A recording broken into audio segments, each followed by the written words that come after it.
Gautam Neurocare, brain stroke, migraine, fits, brain and spine surgeries की best neurosurgeon. అంగన్వాడీలకు మద్దతుగా జనవరి 24న AP బంద్ కు రాష్ట్ర అఖిలపక్ష ట్రేడ్ యూనియన్లు పిలుపునిచ్చాయి.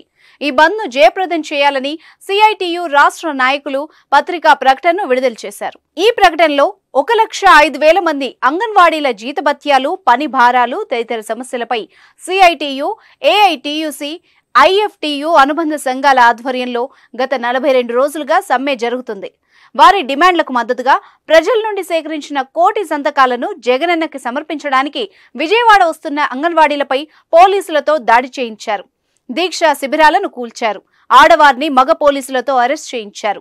అరెస్ట్ అయిన వారిని దూర ప్రాంతాలకు తరలించారు. 1,00,000 మందికి పైగా అంగన్వాడీలు చాలని జీతాలతో జీవిస్తుంటే మహిళా కార్మికుల పట్ల రాష్ట్ర ప్రభుత్వ పాశవిక విధానానికి వ్యతిరేకంగా బాధిత అంగన్వాడీలకు సంఘీభావంగా రాష్ట్ర బంద్ చేయడం అవసరమని రాష్ట్ర అఖిలపక్ష ట్రేడ్ యూనియన్లు భావించాయి. అందులో భాగంగానే జనవరి 24న ఏపీ బంద్ కు పిలుపునిచ్చారు.